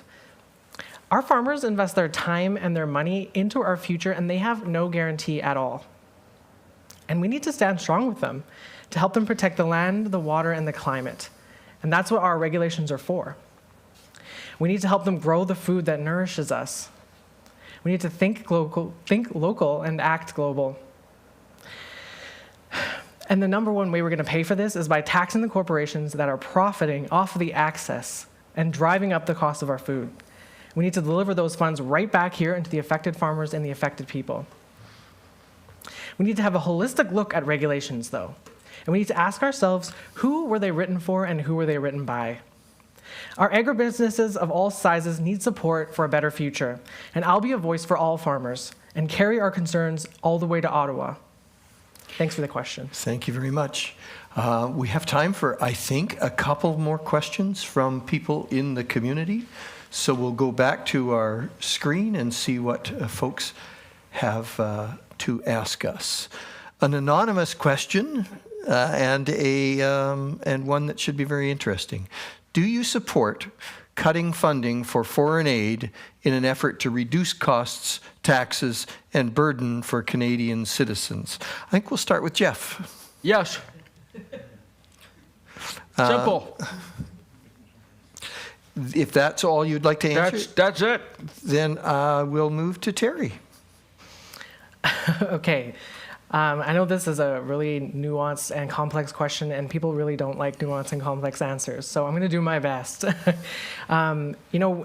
We act like Canadians are the center of the universe, and I'd love to believe that, but we have a global economy now, and we're moving into a more global future where we're all connected, and if we don't support everybody who is alive right now on this planet, how are we going to survive into the future, not just as a planet, but as a country? Because we rely on each other for trade, for our clothes, for the things that we eat. If you look around your home, there's not a single thing that someone else from another country probably hasn't touched or helped us make. And as Canadians, we're going to thrive and we're going to succeed because other countries are also rising up along with us. We can't just center ourselves and say Canada first all the time. It's people first. And we need to invest in each other, and we need to do it by raising money from the people who benefit from stealing money from our pockets, who are privatizing our corporate, our assets as Canadians, and who are siphoning money right out of our pockets. And if we can't protect Canadians and do it by investing internationally in everyone around us, then how are we going to succeed into the future? So as far as I'm concerned, we need to continue to support other countries that rely on us and that we rely on, because if we don't, I do worry about our future as Canadians. Thank you. Mark.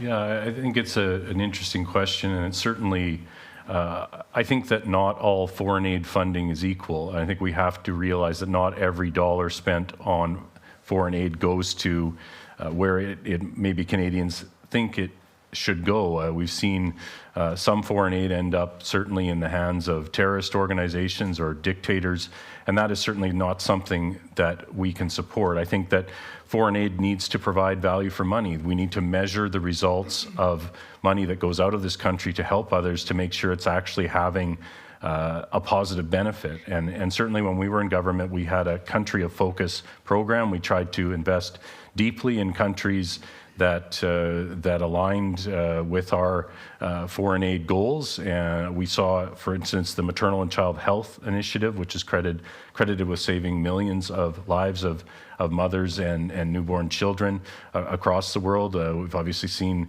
we invested quite heavily in places like Afghanistan at the time, which has been a tragic backsliding there. But there is good foreign aid, and there is foreign aid that does not do what it is intended to do. And we've been very clear. Some of the promises that we have talked about, like building a new CFB base in Nunavut, we have said that would be funded by withdrawing foreign funding from dictators and organizations that where the funding has ended up in the hands of terrorist groups. There is room for improvement. There's room for reductions there. Our foreign aid should be extremely focused, and Canadians demand value for money, so we should certainly demand that when we're sending our money abroad, especially considering the number of issues that we have at home and the fact that we do not have an unlimited supply of money, despite what has been happening with massive deficits in Ottawa over the last 10 years. Thank you very much. And finally, Salina. This is a fair question, and I think it's based on a misunderstanding of the math. Foreign aid makes up less than 1.5% of our federal budget. In 2022, Canada spent about $7 billion on foreign aid. Meanwhile, we spent $18 billion on fossil fuel subsidies and nearly $40 billion on corporate tax loopholes. So let's stop pretending that cutting foreign aid is going to balance the budget or make life easier for the average Canadian family, because it won't. Here's what it will do. It will destabilize fragile regions, fuel more humanitarian crisis, and increase the number of people fleeing war, poverty, and climate disasters, which ultimately leads to more pressure on immigration, borders, and global supply chains. When we invest in foreign aid, especially climate resilience, clean water, education, and healthcare in developing countries, we're not giving handouts. We're building stability. We're preventing the very crisis that would otherwise cost us more to respond to later. In refugee resettlement, in emergency funding, and in military intervention. And let's not forget, some of these crises were made worse by the actions of wealthy countries like ours. Whether it's climate emissions, resource extraction, or trade policies that favor us at the expense of others. So no, I don't support cutting foreign aid. What I do support is smart fiscal choices, ending wasteful subsidies to the most profitable industries, cracking down on offshore tax havens, and investing every dollar where it delivers real value, both at home and abroad. Helping others doesn't weaken us. It strengthens our place in the world, reinforces our values, and creates a safer, more stable future for everyone. Thank you very much. Some very interesting answers. Thank you for those. I think we'll do one more question, and then we'll ask our folks to give us their final summaries. This is, I think, maybe one of my favorite questions. Do you have a stance? Does your party have a stance on electoral reform, such as proportional representation? We have a system in our country of first past the post, and it seems to favor, though there are those that would say it favors a two-party system that we have, and that smaller voices or representations would benefit from electoral reform in providing a broader range of folks in government. This issue seems, as this person says, more relevant than ever for me and my fellow youth. So what is your stance on electoral reform? And we'll go Salina first. I hope this is something we can all agree on. Yes, we need electoral reform. I think that it's something that the liberal government said that they were going to do and did not deliver. And representation in our democratic process is important in Canada, and we don't want to end up with, just a two-party system.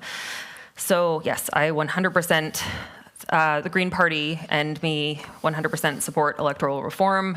First past the post needs to go. I really don't have anything else to say about it. Yes. Thank you. Mark. Yeah, I think there's certainly that was a promise in 2015 that Justin Trudeau made. He said that the 2015 election would be the last election of the first past the post system, and then when he didn't get the result he wanted during the democratic or the electoral reform consultations, he canceled the project altogether, which I think certainly was cynical and didn't do anything to promote people's engagement, including a number of youth that perhaps voted for the first time in that election. I think there's two things that the Conservative Party believes. One is that any change to our electoral system should be made by Canadians, that should be done in a referendum, that Canadians should be the ones who vote on how they elect their representatives. That shouldn't be something that's done by party leaders or even just members of Parliament. The electoral system belongs to Canadians. They should have a direct say over the system that we use. I think in the meantime, there are numerous opportunities to improve a democratic reform in Ottawa. We need to reduce the concentration of power in the Prime Minister's office, no matter which party is in charge. We need to have freer votes. We heard about that today. We need to have a system where you can amend or defeat a piece of government legislation without sending the country back to an election. Right now, it's too hard to, there's too much power concentrated in the Prime Minister's office. I would argue that a Prime Minister with a majority government is perhaps the most powerful elected official in the Western world, and we need to change that. So any changes to electoral reform should be done through a referendum, but there's a lot of things that we can do within the current system to make the system more democratic.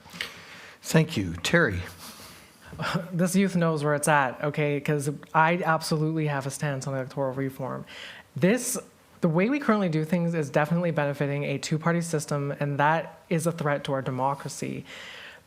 It is a politics of division. As you've heard over the last 2 hours, most of us agree on a lot of things, and the way we currently have our policy system structured, it's tearing us apart and it's creating the division that we see right now today.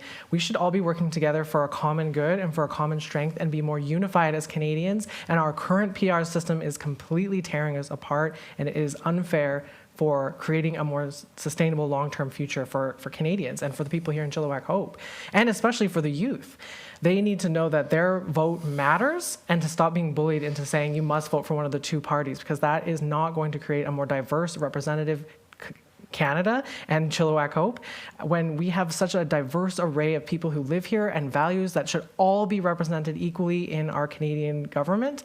There should be no reason why any one of us feels like we need to fight against our friends when we should be working together. Like, that's the thing that really, really sticks with me, is how many people that I come and talk to on our doorstep, on the phones during this election, who say, Teri, I would love to vote for you in the NDP. You actually represent me and my values, and I would be so proud to see you as the leader of Chilliwack-Hope, but I just can't risk it. How is that fair?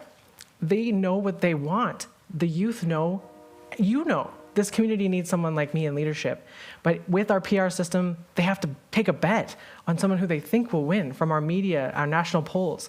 We need a far more balanced electoral system, because if we don't, I do worry about the future of our democracy. As we've seen, it is it's not the most stable thing. We've seen it in other countries, how easily it is for us to fall apart and to literally have fights in Parliament. We don't need that here in Canada. We are a unified country. We stand in solidarity with each other and with our ideals, and the time for electoral reform is now. And I will stand strong in Ottawa beyond April 28th to make sure that we have concrete solutions going forward now and into the future, because I genuinely care about our democracy. Thank you, Teri. And Jeff, the last word on this.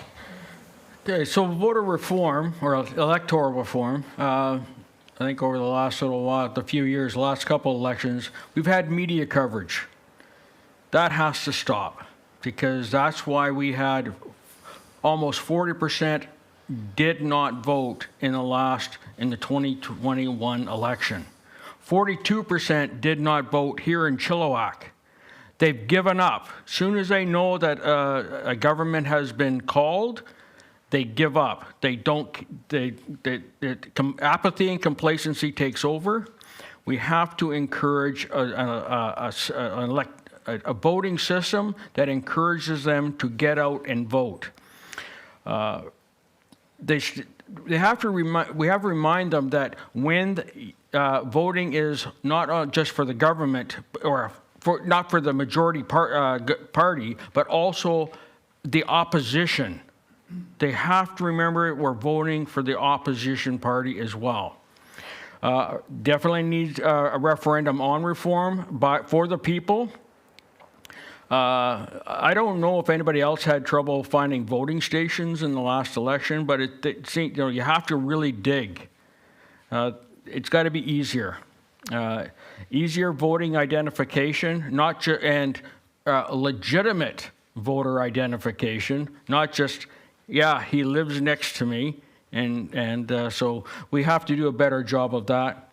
And I certainly hope we've had voting machines in the provincial and the civic elections that should, and we don't have them in the federal election, but we have to be very careful that those do not get implemented in federal elections. Maybe go back to hand-counted ballots and scrutineers as well. So it's really important that we do have electoral reform. Thank you very much. Well, that wraps up. We got 6 or 7 questions in from people in the community. We had 4 questions that had been pre-submitted by members of the chamber. I want to thank you all for staying on within the time limit, which allowed us to get a number of questions out there. I'd like to thank you also for how prepared you all were. I know you had a look at some of the topic areas, so we're able to prepare some things, but also in your answers, it shows that you're also very well prepared on the issues that are facing us in Chilliwack-Hope. So now I'm going to, again, this was pre-selected. I'm going to see if you would like to have any closing remarks. Before I do that, you each had an opportunity to have rebuttals of 1 minute. You had 2 of those if you wanted to challenge something someone said. We lived Teri's dream and we didn't fight tonight. We stayed pretty civil there. So apart from Teri, who did challenge once, the rest of you could add up to 2 minutes to your closing remarks. I will let you choose whether or not you would like to do that. And pre-selected to go first was, in fact, Jeff. So your closing remarks, Jeff.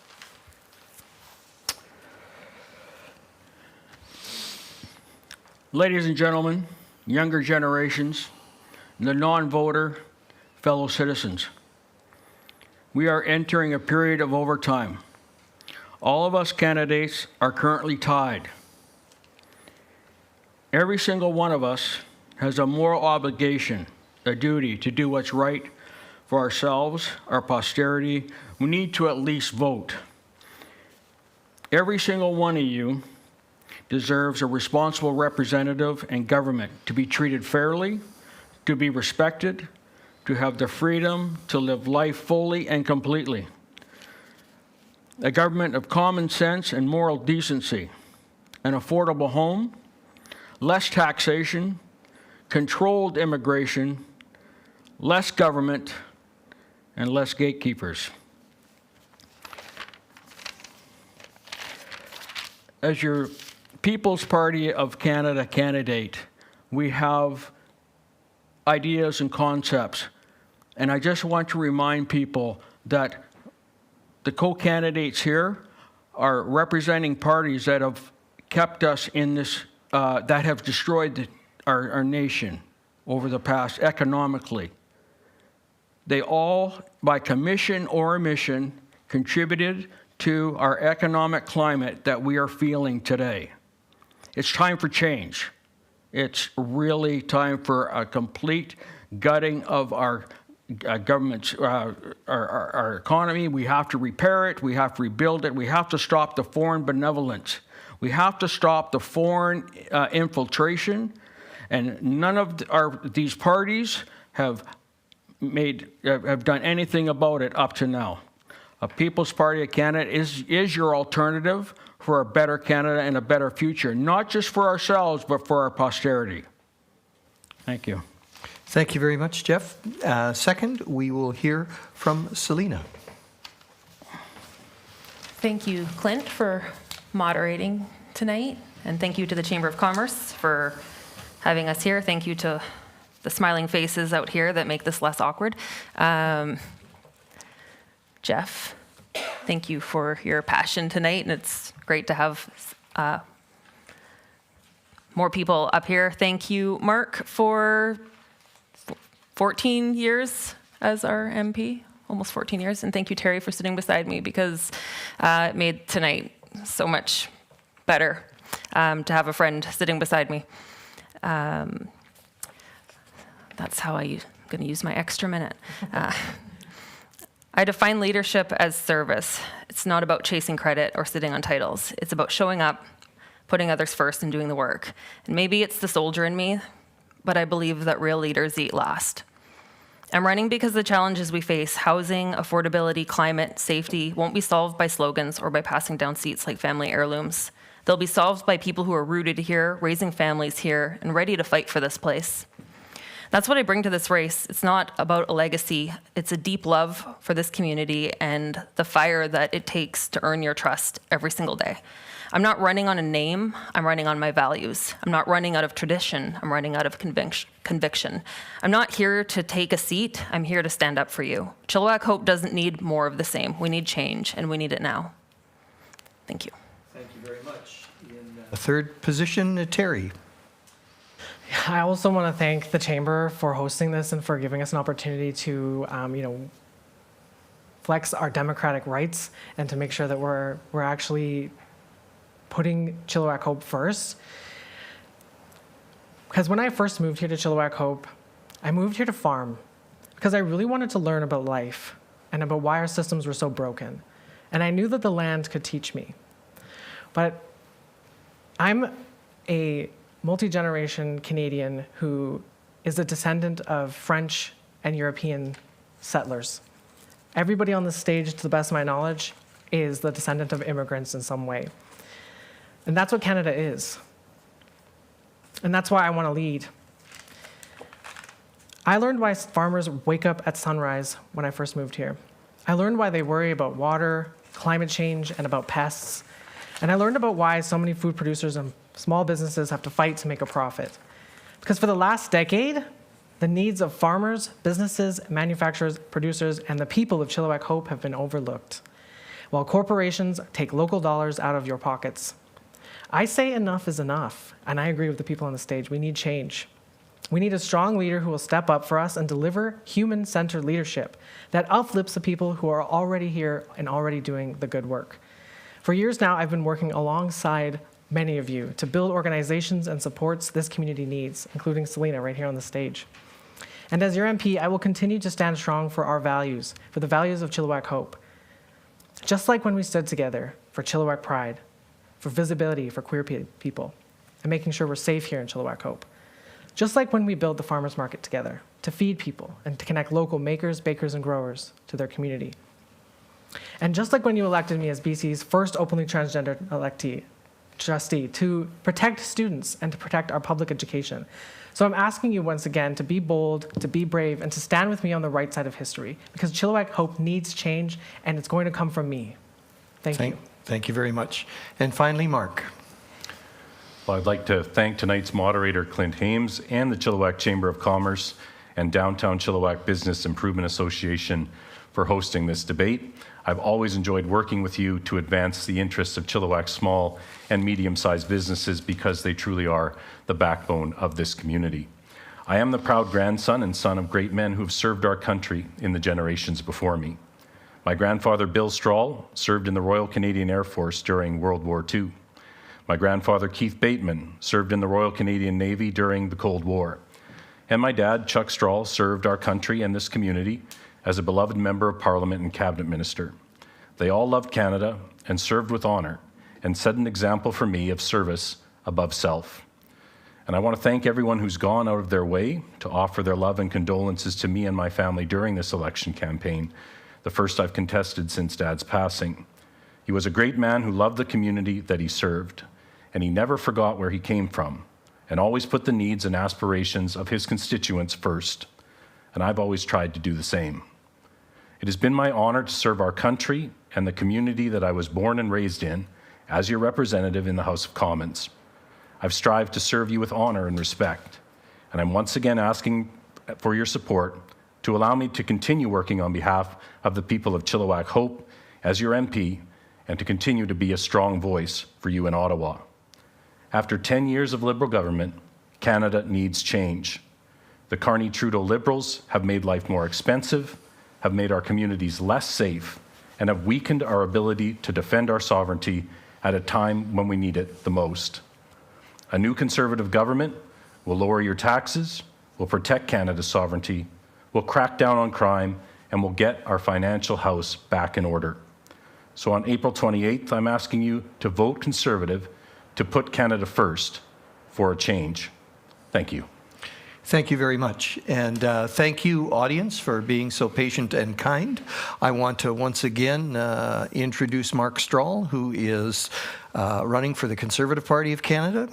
We have Salina Derish, who's running for the Green Party of Canada. Teri Westerby, who's running for the New Democratic Party of Canada, and Jeff Galbraith, who's running for the People's Party of Canada. Thank all four of you for being here this evening. I do want to remind folks that may be watching that there are two other candidates that are taking part in our election in Chilliwack-Hope. We have Christopher Adam, who is with the United Party of Canada. And as I mentioned at the outset, we weren't able to get in touch with Christopher to be a part of this. He's only recently announced as a candidate. And Zeeshan Khan, who I hope is watching at home. And I hope that Zeeshan, representing the Liberal Party of Canada, will take the opportunity to see the questions that were asked and provide written answers. Those, I understand, will be published on the Chamber website so that people can get a sense of those answers.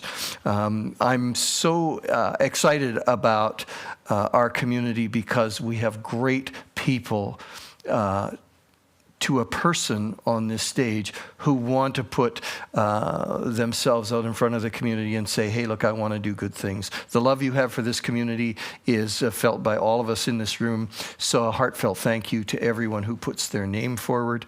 And thank you all for being here. And thanks all the folks at home for taking part in this wonderful event we call democracy. So thank you. Thanks so much.